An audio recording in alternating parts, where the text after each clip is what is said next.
Gusto mo ba madagdagan ang pera mo? Ready ka na ba mag-invest? Pero Chinky, hindi ko alam kung mag-i-invest ba ako. Hindi, kung naguguluhan ka, this is the episode for you. Videos that will make you wealthy and debt-free.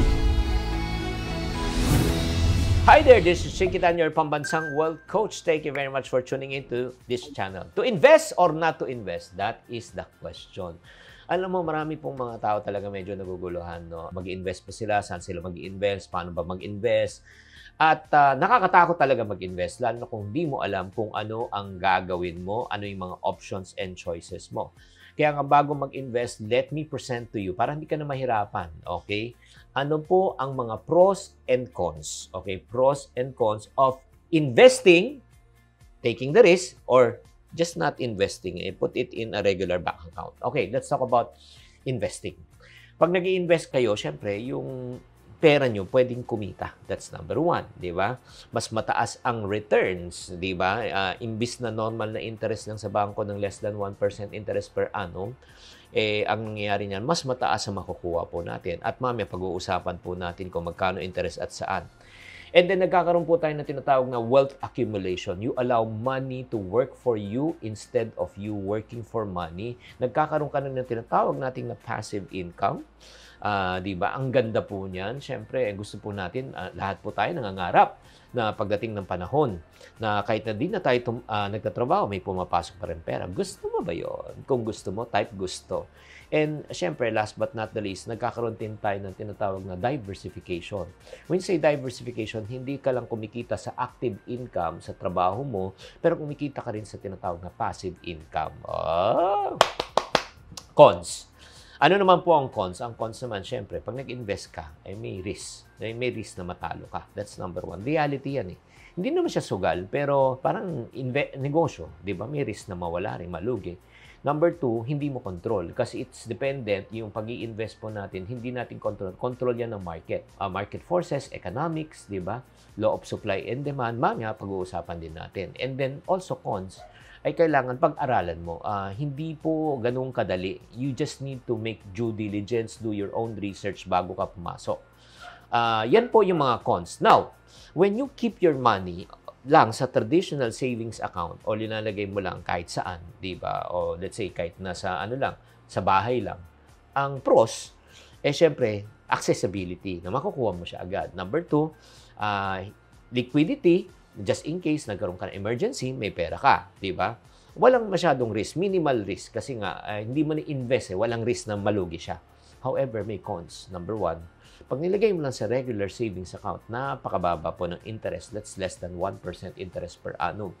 And ang reality, kakainin po tayo ng dalawang factors, inflation and deflation. Again, inflation and deflation.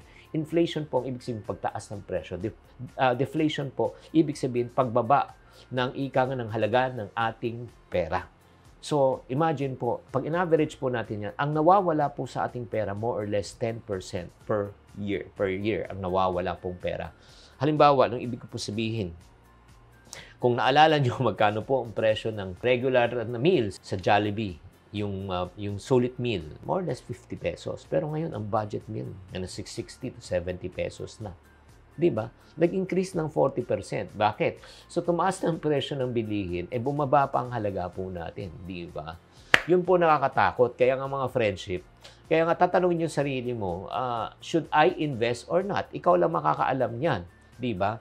Kaya nga para sa mga taong gustong mag-invest, ito po paano magiging successful ang investment po natin? Number one, depende kung saan mo ilalagay ang pera. That's number one.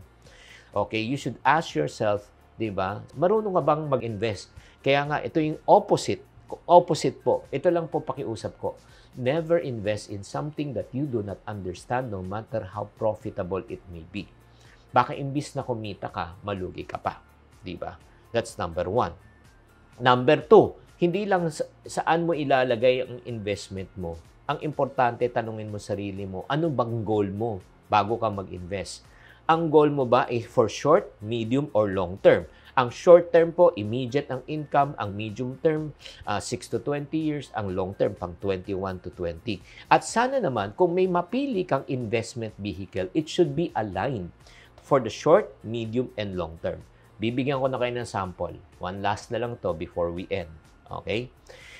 Ang pag short term, ang gusto mong investment, immediate talaga na may return ka talaga. Ang pinaka-best na investment talaga is business, negosyo. Kasi sa buy and sell, kunyari nagbenta ka, may kikitain kang 20 to 50% or even 100%. Short term yan. Diba? Yung pera mo, pwede mong padamihin. Ang medium term mo, pwede mga let's say 6 to 20 years, pwede mo na ilagay sa mga tinatawag nating pag-ibig, MP2 fund, di ba? Or if not naman po, may mga e-banks na ngayon nagbibigay ng 5% interest, di ba, per annum. This is better than compared to the traditional bank. But it's not even enough to beat the 10% depreciation and inflation of our money. Or the third, yung mga tinatawag natin ng long-term na properties, di ba? Yung sa stock market, di ba? Yun po yung mga pwede nating i-consider. Kaya nga mga friendship, ultimately, ano ba talagang pinaka-best talaga na investment? Chinky, kung pag-uusapan natin, alam mo pinaka-best investment? Gusto nyo bang malaman? That can help you make millions, hundreds of millions. Ito po, invest in financial education. Bakit? Invest in yourself. Bakit? Ultimately, ikaw ang gagawa ng desisyon. Tatandaan nyo to, ito lang po ang ibig ko sabihin. It took you a lifetime to earn the money, to save the money. But it will take you only one bad decision to lose everything. And I don't want that to happen to any one of you. Ayaw ko kayong malugi, ayaw ko kayong ma-scam, ayaw ko kayong mapagsamantalahan. Kaya bago mag-invest, pag-aralan mo muna. Kaya para sa mga taong nagsasabi, Chinky, gusto ko talagang matuto mag-invest the right way. Ano ba yung process? Meron ka bang may ituturo sa akin? May ka bang program? I'll give you an option, okay? Kung gusto mo talagang matuto and seryoso ka, just go to chinktv.com. Sa chinktv.com, meron akong program do that I can teach you on how to retire at 50. Yung proper way of investing, yung way of thinking, at the same time, yung strategy, magkano kailangan mong i-set aside, magkano pwede mong i-risk, paano ka magre-retire comfortably so that you can have money for the rest of your life. So if you're interested, just visit this, or if not, just go to the link below.